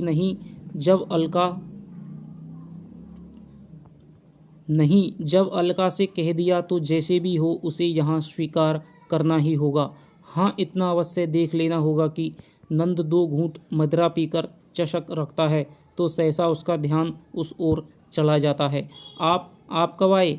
नंद, अभी आया हूँ, और मैं कब से प्रतीक्षा कर रही थी, सोच रही थी कि उसकी ओर आता हुआ नहीं आऊँगा। ऐसा मैं सोच रही थी कि शायद आखेट में बहुत दूर निकल गए हों। डर रही थी कि सब लोग आ चुकेंगे तो अंत में आने वाले अतिथि आप ही ना हों। मतलब इसको बहुत घमंड है कि बहुत सारे अतिथि आएंगे तो मेरा पति ही कहीं आखिरी अतिथि ना हो जाए। ठीक है। नंद अंतर्मुख भाव से अंत में आने वाला अतिथि विश्राम की मुद्रा में चबूतरे पर बैठ जाता है। जानता था कि तुम प्रतीक्षा में होगी, इसलिए मैं तुम्हें सचमुच लगा कि लौटने में मुझे बहुत देर लग गई है। सुंदरी, नहीं लगी। आप संध्या से पहले लौट आने को नहीं कह गए थे? ध्यान से उसे देखती हुई, इस तरह थके हुए क्यों लग रहे हैं? इसलिए कि थक कर आया हूँ। दिन भर एक मृग का पीछा किया था, परंतु वह हाथ नहीं आया। जाने कैसा माया मृग था। विदग्ध स्वर से, यह तो कभी नहीं हुआ कि आपका आखेट आपके हाथ से निकल जाए। नंद बिना उस स्वर की ओर ध्यान दिए, हाथ से निकला भी तो नहीं। सच थकान उतनी शरीर की नहीं जितनी मन की है। मृग मेरे बाण से आहत नहीं हुआ। इसका मन को उतना खेद नहीं जितना इसका कि जब थककर लौटने का निश्चय किया तो वही मृग रास्ते में थोड़ी दूर आगे मरा हुआ दिखाई दे गया। किसी और के बाण से आहत हुआ वह नहीं, किसी के बाण से आहत नहीं हुआ, अपनी ही थकान से मर गया। बाण से क्षत विक्षत मृग को देखकर मन में कभी कोई अनुभूति नहीं होती भी है तो केवल प्राप्ति की हल्की सी अनुभूति। परंतु बिना घाव अपनी ही क्लांति से मरे मृग को देखकर जाने कैसा लगा। उसी से अपना आप इतना थका और टूटा हुआ लगने लगा कि थोड़ी मदिरा और ले लीजिए, मन स्वस्थ हो जाएगा। नहीं, अभी और नहीं लूँगा। उठकर टहलता हुआ, सच मैं कभी सोचता तक नहीं था कि एक मरा हुआ मृग भी इतना सजीव लग सकता है। लग रहा था जैसे हाथ लगाते हुए वह आशंका से कांप जाएगा और उठकर भाग खड़ा होगा। आखेटकों ने उसे उठा लेना चाहा तो मैंने उन्हें मना कर दिया। कहा कि उसे वहीं पड़ा रहने दो, उसी रूप में मृत और जीवित। सहसा सुंदरी की दृष्टि के प्रति सचेत होकर, जानता हूँ कि इस समय मुझे यह सब नहीं कहना चाहिए, सोचकर यही आया था कि कम से कम आज की रात ऐसी कोई बात नहीं कहूँगा जो तुम्हें अच्छी ना लगे। परंतु यह घटना इस तरह मन पर छा रही थी कि चेष्टा से मुस्कुराकर, पहले भी तो कई बार मैं समय के अनुकूल बात नहीं करता, तुम तो प्राय यह दोष मुझ पर लगाती हो। सुंदरी, अच्छा है आपको इसका ध्यान तो है। अपने को थोड़ा सहेज कर अतिथियों के आने तक शयन कक्ष में विश्राम करना चाहेंगे। नंद, अतिथियों के आने तक नहीं, चेष्टा के भाव में सहजता लाकर, तुमने कहा था ना आज रात भर विश्राम नहीं होगा। सुंदरी, कहा तो था, पर तब यह कहाँ सोचा था कि नंद दुलारने के भाव से, तुम्हारी कही बात तुम्हारे लिए उतना महत्व नहीं रखती जितना मेरे लिए। यह तुम नहीं जानती। सुंदरी उसका हाथ अपने हाथ में लेकर उसे दृष्टि से बांधने का प्रयत्न करती हुई, नहीं जानती? जानती तो ऐसा नहीं कहती, थोड़ी उसकी ओर झुककर ना कहती। नंद मुस्कुराकर उसे अपने साथ सटा लेना चाहता है, तभी बाईं ओर से शशांक आता है और द्वार के पास छिटक कर हल्के से खांस देता है। सुंदरी अपने को नंद से अलग कर लेती है, स्वर में स्वामित्व का स्पर्श लाकर। आओ शशांक। साभिवादन देवी का आदेश था कि मैं सुंदरी, हाँ, मैंने तुम्हें बुला भेजा था। बताना चाहती थी कि उद्यान में अतिथियों के बैठने की व्यवस्था कैसे करनी है। आसन इस तरह लगाने होंगे कि 4-4, 6-6 व्यक्ति एक एक वृक्ष के नीचे बैठ सकें। सारा जमघट एक ही स्थान पर हो, यह मैं नहीं चाहूँगी। ये सोच रही है कि बहुत ज़्यादा भीड़ आएगी तो उस हिसाब से व्यवस्था हो, लेकिन यहाँ भाई साहब कोई नहीं आएगा। नंद जैसे उसे रोकने के प्रयत्न में, सुनो, बिना उसकी ओर ध्यान दिए, और जितनी मदिरा पात्र हैं वे सब सुनो। आज के लिए कुछ विशेष मदिराएं प्रस्तुत की हैं। हाँ देवी, कई एक सम्मिश्रण हैं जिनका राजभवन में आज पहली बार सेवन किया जाएगा। पुनः उसी प्रयत्न में मैं एक बात कहना चाहता था। सुंदरी शशांक से अपनी बात जारी रखती हुई, तो जितने मदिरा पात्र हैं वे सब कमल ताल के चबूतरों पर रखवा देना, और कुछ आसन वहाँ भी आसपास बिछवा देना। जब सारी व्यवस्था हो जाए तो आकर मुझे सूचित कर देना। शशांक सिर हिलाकर दाईं ओर से चला जाता है। सुंदरी मुड़कर नंद की ओर देखती है। आप कुछ कह रहे थे? अनिश्चित के स्वर में हाँ हाँ हाँ, नहीं, कोई विशेष बात नहीं थी, केवल इतना कहना चाहता था कि व्यवस्था यदि उद्यान के स्थान पर यहाँ कक्ष में ही की जाए तो। यहाँ कक्ष में क्या इतना स्थान है कि सारे अतिथि यहाँ आ सकें? मदिरा कुष्ठ की ओर बढ़ता हुआ, इतना स्थान तो नहीं, फिर भी सोचता था कि और मदिरा लेंगे। अभी मैंने कहा था तो अपने को सहेज कर, नहीं, मैं इस विचार से इधर नहीं आया। लौटकर सुंदरी की ओर आ जाता है, ध्यान से उसे देखती हुई। आप व्यवस्था के संबंध में कुछ कह रहे थे? नंद, हाँ, कहना चाहता था कि संभव है उतने लोग ना भी आएं जितनों के आने की हम आशा कर रहे हैं। सुंदरी, यह कैसे संभव है? आज तक कभी हुआ है कि कपिलवस्तु के किसी राजपुरुष ने इस भवन से निमंत्रण पाकर अपने को कृतार्थ ना समझा हो? कोई भी एक भी व्यक्ति कभी समय पर आने से रहा हो? हाँ, अस्वस्थता के कारण या नगर से बाहर रहने के कारण कोई ना आ सके तो बात दूसरी है। अब देख लेना ये बात कहाँ की चल रही है, कपिलवस्तु की। आपको पता है महात्मा बुद्ध का जन्म भी कपिलवस्तु के लुम्बिनी नामक ग्राम में हुआ था। ठीक है, तो आप इस बात को भी ध्यान रखना है। नंद, मेरा अभिप्राय यही था कि संभव है कुछ लोगों के लिए ऐसे कारण हो जाएं। अभी आते हुए मैं सोमदत्त और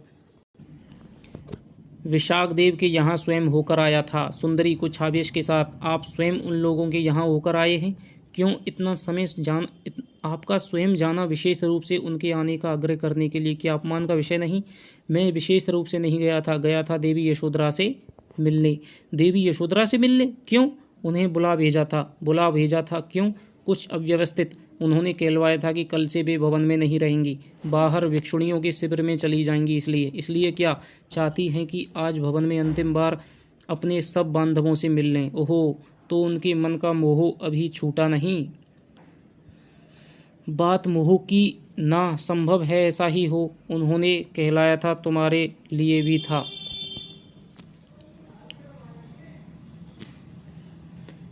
सुंदरी, और आपने जाकर मेरी ओर से क्षमा मांग ली? नहीं, मैंने कह दिया कि तुमने आज कुछ अतिथियों को बुला रखा है, इसलिए। पास आती हुई, अतिथियों को बुला रखा है, इतना ही काम उत्सव की बात नहीं कह सके? अब देख लो ये बात, मतलब इसमें क्या है?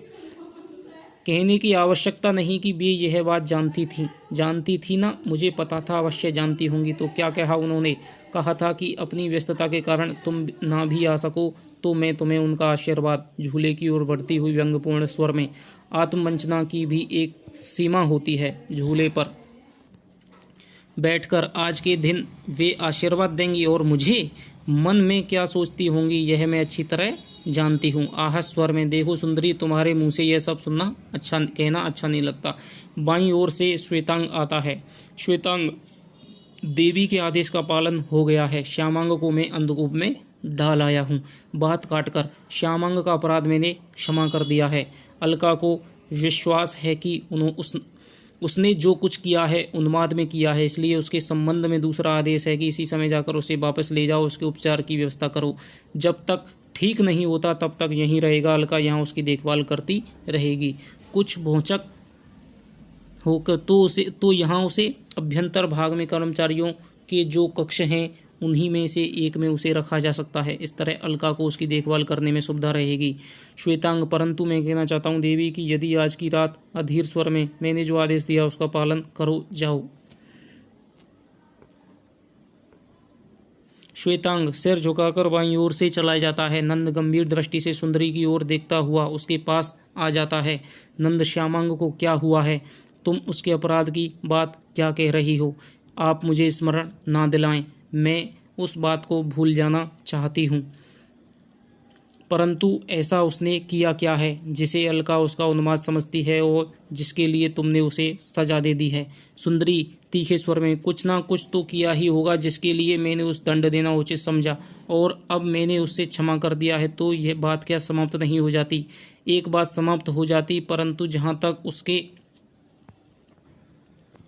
उन्माद का प्रश्न है सुंदरी, उसकी भी व्यवस्था मैंने आपके सामने कर दी है। नहीं कर दी? श्वेतांग को तुमने आदेश दिया था कि मैंने सुना है, सुनकर ही तुमसे कह रहा हूँ। तुम जानती हो श्यामांग इस भवन में अकेला ऐसा कर्मचारी है जिससे, यहाँ पर आप देख सकते हैं कि नंद का उसके प्रति अनुराग है वो दिखाया जा रहा है। सुंदरी अधीर भाव से झूले से उठती हुई, जिससे आपको विशेष अनुराग है, जिससे बात करके आपको विशेष सुख मिलता है, जिसकी बातों में आपको अपने अंतर्मन की छाया झलकती दिखाई पड़ती है। जानती हूँ नंद, जाने क्यों तुम सदा उस व्यक्ति को अनुदार दृष्टि से देखती हो। जहाँ तक मेरा संबंध है, मैं श्यामांग को अच्छा समझता हूँ। श्यामांग श्यामांग श्यामांग, क्या उस व्यक्ति को छोड़कर किसी और विषय की चर्चा नहीं की जा सकती? नंद पल भर चुपचाप उसे देखता रहता है, फिर पास आकर उसके कंधे पर हाथ रख देता है। नंद, बुरा मान गई? मैं ऐसी छोटी बातों का बुरा नहीं मानती। नंद, तो फिर ऐसी क्यों हो रही हो? कैसी हो रही हूँ?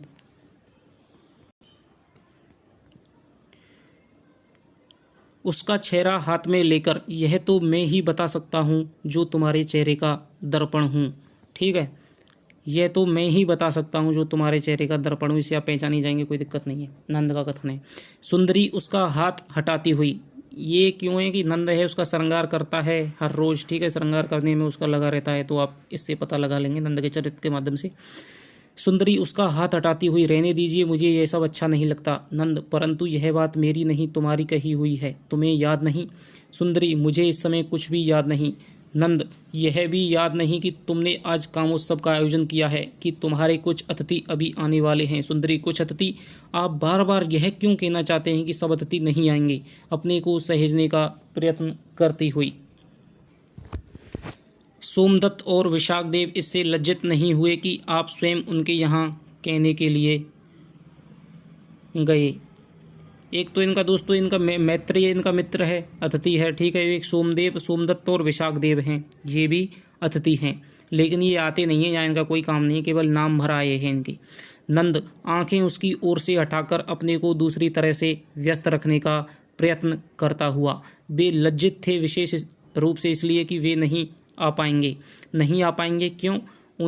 उन्होंने क्षमा चाहते हुए दिन में ही कहला भेजा था, परंतु मैंने उस समय तुम्हें बताना उचित नहीं समझा। सोचा कि उसकी आवश्यकता नहीं होगी, मैं उधर जाऊंगा तो मेरे साथ अवश्य चले आएंगे, परंतु इनमें ना बताने की क्या बात है? आपने बताया होता तो मैं कभी आपको किसी के यहाँ ना जाने देती।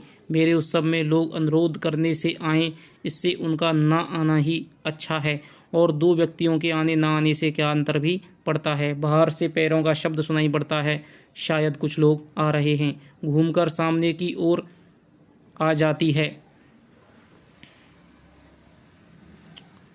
द्वार से मैत्रेय अंदर आता है, प्रयत्न के साथ स्वर में उत्साह लाकर, आर्य मैत्रेय, हमारे पहले अतिथि। गंभीर भाव से आगे आता हुआ, पहला और शायद आखिरी एकमात्र अतिथि। सुंदरी सुनकर स्तब्ध सी अपने स्थान पर खड़ी रहती है। नंद अव्यवस्थित, एकमात्र अतिथि? तो क्या और लोगों में से जिन से मिला हूँ उनमें से प्रत्येक ने आने में असमर्थता प्रकट करते हुए क्षमा याचना की है। रविदत्त, अग्निवर्मा, नील वर्मा, ईशान, शैबाल आदि सभी ने। तो दोस्तों यहाँ पर बहुत मोस्ट क्वेश्चन, इस प्रकार के क्वेश्चन बहुत ज़्यादा बनते हैं, तो यहाँ पर इन 4-5 के नाम दे देगा। सोमदत्त, विशाखदेव, ठीक है, रविदत्त, अग्निवर्मा, नील वर्मा, ईशान, ये क्या है? पिछली बार भी ऐसे आया था कि भाई फेंटाइच हैं, और उन सांपों के नाम आए थे कि ये क्या हैं, कि फसल की प्रजाति है या सांपों की प्रजाति है या कीड़ मकोड़ों की प्रजाति है, इस प्रकार। तो यहाँ पर आप दे देगा, पर यहाँ पर तो आप पहचान ही लेंगे, क्योंकि ये मोस्टली के आदमी, ये व्यक्तियों के नाम हैं और पात्रों में से है नहीं है, तो यहाँ पर आप आसानी से यहाँ पर पता लगा देंगे, ठीक है। नंद और पद्मकांत, रुद्रदेव, लोहिताक्ष, शालिमित्र। इनमें से ऐसा कर सकता है कि तीन के नाम दे सकता है, लेकिन एक है वो पात्र का नाम देख सकता है। तो इसमें से ये पूछ सकता है कि इनमें से कौन सा अतिथि है वो नहीं है। ठीक है, तो आप इनका ध्यान रखना। रविदत्त है, अग्निवर्मा है, नीलवर्मा है, ईशान है, सहवाल है, पद्मकांत है, रुद्रदेव है, लोहिताक्ष है, शालिमित्र है, सोमदत्त ऊपर आया है और विशाख देव आया है। ठीक है, एक आपका मैत्रेय तो है ही है। या फिर नहीं हो सकता है कि कामोत्सव में आयोजन भाग लेने के लिए कौन सा अतिथि है वो आया था। ठीक है, तो ये हो जाएगा यहाँ पर आपका मैत्रेय। लोहिताक्ष और शालिमित्र से मिलने नहीं गया। पद्मकांत और रुद्रदेव ने भी यही कहा है कि आज की ओर से मैं क्षमायाचना कर लूँ, वे आज नहीं आ पाएंगे। इन सब से मिलने के बाद फिर और कहीं के यहाँ जाने का मन नहीं हुआ। इस बीच सुंदरी के चेहरे पर कई तरह के भाव आते हैं। अंत में अपने को रोक पाने में असमर्थ वह थोड़ा आगे बढ़ जाती है। सुंदरी, परंतु इन सब से कहने जाने की आवश्यकता आपको क्यों हुई? क्या आप पहले से जानते थे कि ये लोग नहीं आएंगे? एक एक बार दोनों की ओर देखकर इसका उत्तर कुमार दे सकते हैं। मदरा कोष्ठ की ओर चला जाता है और चषक में मदरा डालने लगता है। सुंदरी थोड़ा और बढ़कर नंद के पास आ जाती है। सुंदरी, तो क्या इन सबने आपको संदेश भेजा था कि ये नहीं आएंगे? आंखें बचाता हुआ, सबने तो नहीं, पर इनमें से कई लोगों ने संदेश भेजा था। सुंदरी, और आपने इसकी चर्चा तक मुझसे करना आवश्यक नहीं समझा। मैं तुम्हारे उत्साह में बाधा डालना नहीं चाहता था। सोचा था कि इनमें से अधिकांश लोग एक बार जाकर कहने से कितना मान होता मेरा कि जाकर कहने से जो लोग आते उनका मुझे इस घर में स्वागत करना पड़ता। आपने यह नहीं सोचा कि मैं बाहर से फिर पैरों का शब्द सुनाई देता है। नंद अनायास सामने के द्वार की ओर बढ़ जाता है, शायद कि कुछ अतिथि आ रहे हों। मैत्रेय भरा हुआ चषक घुटों के पास रोके प्रतीक्षा करता है। नंद, शायद कुछ लोग आ रहे हैं। द्वार से निकलकर गवाक्ष के पास जाता है। सुंदरी आंखों में निश्चय भाव लिए हुए सोर देखती है। सुंदरी, कौन लोग हैं? नंद सिर झुकाए गवाक्ष के पास से हट जाता है। अतिथि नहीं है तो कौन लोग हैं? अपने ही कुछ कर्मचारी हैं, श्वेतांग, बीजगुप्त और नागदास, इनके नाम हैं, वो पहले आए हैं। तो दोस्तों इनको मिक्स करके वो देख सकता है, ध्यान रखना। बीजगुप्त, नागदास, इनको मिक्स करके अतिथियों में नाम दे सकता है कि इनमें से कौन सा है वो अतिथि नहीं है। तो आप ध्यान रखेंगे कि रविदत्त है, ठीक है, अग्निवर्मा है, शैलवर्मा है, सोमदत्त है, विशाख देव है, और ये हैं श्वेतांग, बीजगुप्त, नागदास, ठीक है, कुमारमणि है, निहार का दासी है। तो ये इनके नौकर हैं, जबकि जो ये हैं उनके अतिथि हैं। सुंदरी, ये लोग अपने कार्य पर नहीं हैं, कार्य पर ही हैं। श्यामांग को साथ के कर्मचारियों के कक्ष में ला रहे हैं। तुमने अभी जो श्वेतांग को आदेश दिया था ना? हताश भाव से, ओहो, वह आदेश। मैत्रेय बढ़कर नंद के पास आ जाता है। मैं दिन भर सोचता रहा कि आपसे कहूँ, परंतु कह नहीं पाया। मेरा विचार था कि कामोत्सव का आयोजन यदि आज के स्थान पर कल रखा जा सकता तो। देखिए, अब मैं आपको बताता हूँ कि ये अतिथि क्यों नहीं आए हैं। क्योंकि आपको पता है कि जो श्यामांग था उसने भी यही बात सोची थी पहले, ठीक है, कि भाई देवी यशोधरा हैं, वो तो बिच्छुणी का रूप धारण करने जा रही हैं, और इधर कामोत्सव चल रहा है, और यही बात ये कह रहा है। भाई जब एक तरफ पता है जो सबसे बड़ी है जो भिक्षुणी, ठीक है, देवी यशोधरा और बुद्ध, ठीक है, जब वही दीक्षा लेने जा रही हैं और आप एक तरफ यहाँ कामोत्सव का आयोजन कर रहे हैं, तो कौन आएगा? इसी वजह से ही कोई नहीं आया। आज के स्थान पर कल रखा जा सकता तो। सुंदरी सहसा तमक्कर, कामोत्सव कामना का उत्सव है। आर्य मैत्रेय, मैं अपनी आज की कामना कल के लिए नहीं टाल सकती। क्यों? मेरी कामना मेरे अंतर की है, मेरे अंतर में उसकी पूर्ति भी हो सकती है। बाहर का आयोजन उसके लिए उतना महत्व नहीं रखता जितना कुछ लोग समझ रहे हैं। नंद उसकी ओर बढ़ता हुआ, देखो, इस तरह अव्यवस्थित नहीं होते। सुंदरी, मैं अव्यवस्थित नहीं हूँ, किसी का कोई भी षड्यंत्र मुझे अव्यवस्थित नहीं कर सकता। नंद, षड्यंत्र इसमें कोई नहीं है। सुंदरी, षड्यंत्र नहीं तो क्या है? मैत्रेय की ओर देखकर, और इस षड्यंत्र की प्रेरणा कहाँ से आई है यह भी मैं अच्छी तरह जानती हूँ। मैत्रेय आहत दृष्टि से उसकी ओर फिर नंद की ओर देखता है, फिर भरा हुआ चषक ज्यों का त्यों रख देता है। नंद की आंखें झुक जाती हैं। मैत्रेय, मैं आज्ञा चाहूँगा कुमार, और रुककर मैं राजकुमारी के उद्वेग का कारण नहीं बनना चाहता। स्थिति को संभालने की चेष्टा में ठहरो मैत्रेय, तुम्हें सोचना चाहिए कि सुंदरी के उद्वेग का वास्तविक कारण। सुंदरी, अपने पर अधिकार खोकर अपने उद्वेग का वास्तविक कारण मैं स्वयं हूँ और किसी को मैं अधिकार नहीं देती कि वह मेरे उद्वेग का कारण बन सके। आर्य मैत्रेय यदि जाना चाहते हैं तो जाने दीजिए, कह दीजिए कि जिनके जिनके यहाँ होकर आए हैं उन सब के यहाँ एक बार और होते जाएं। उन सब से कह दें कि मेरे यहाँ आने के लिए वे किसी कल की प्रतीक्षा में न रहें। वह कल अब उनके लिए कभी नहीं आएगा, कभी नहीं। झटके के साथ बाईं ओर से चली जाती है। नंद आहत स्वर से, ठहरो सुंदरी, बात तो सुनो।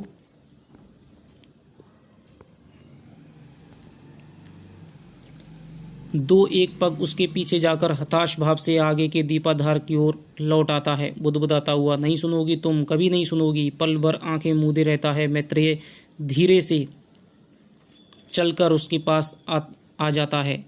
मैत्रेय, मैं आज्ञा चाहूँगा कुमार। देखो मैत्रेय, मैं समझ सकता हूँ कुमार। अच्छा। अब साधपूर्ण भाव से स्थिर हिलाकर सामने के द्वार से चला जाता है।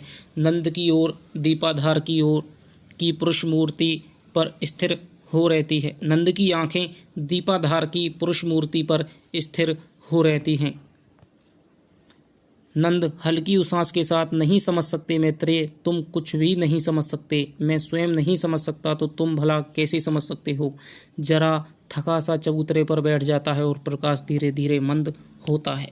तो दोस्तों फाइनली हमने आज नाटक का पहला अंक है वो पढ़ लिया है और आपको पता होगा कि 1 घंटा लगातार पढ़ने पर हमारा पहला अंक है वो पूरा हुआ है। तो सोचिए 3 अंकों में 3 घंटे तो वैसे ही लग जाएंगे और समझेंगे तो कम से कम 4 या 5 घंटों में नाटक है वो पूरा हो पाता है। और 4 या 5 1 घंटे ज़्यादा में दोस्तों 2 घंटे ज़्यादा में मैं आपको ये नाटक है यहाँ पर बहुत अच्छी तरह से समझा करके यहाँ पर पूरा आपको मैं करा दूंगा। फिर आपको ज़िंदगी में दोबारा किसी से ये नाटक पढ़ने की ज़रूरत नहीं पड़ेगी। ठीक है, आपको लग रहा भी होगा और आपने देखा भी होगा कि पहली वीडियो में और दूसरी वीडियो में पार्ट 1 और पार्ट 2 में दोस्तों कितना अंतर है। थोड़ी सी दोस्तों मैं समझता हूँ कि हालांकि थोड़ा सा ऐसा अजीब होता है। ठीक है, मुझे इस तरह की प्रैक्टिस नहीं है कि सामने, मुझे प्रैक्टिस है सामने बोलने की, लेकिन अब इस तरह मोबाइल पर बोला जाता है तो मुझे ऐसी प्रैक्टिस नहीं है। तो आप देखेंगे थोड़ी थोड़ी फिनिशिंग आ रही है और अभी तो बहुत कुछ बदलने वाला है। ठीक है, इसलिए आपसे आग्रह है यदि आप हमारे चैनल पर नए हैं तो दोस्तों चैनल को सब्सक्राइब कर लीजिए। और सारा कुछ दोस्तों हिंदी साहित्य का इतिहास, काव्यशास्त्र 9th से लेकर के 12th तक की सारी बुक्स हैं मैं यहाँ पर पढ़ाने वाला हूँ और बहुत ही शानदार तरीके से आप देखेंगे कि आपका कुछ भी नहीं छूट पाएगा। आपकी कल्पना से भी दोस्तों परे होगा वो चीज़। ठीक है, तो चलिए अब से मिलता हूँ फिर नेक्स्ट वीडियो में। कल हम दूसरे भाग को कंप्लीट करेंगे, उसके बाद में तीसरे भाग को, उसके बाद में हम क्वेश्चन आंसर हैं वो तो मैं ज़्यादातर बताता ही चल रहा हूँ, लेकिन फिर भी हम एक बार उस पर चर्चा कर लेंगे दोस्तों। तो चलिए मिलता हूँ आपसे नेक्स्ट वीडियो में। तब तक के लिए बाय बाय, जय हिंद, जय भारत।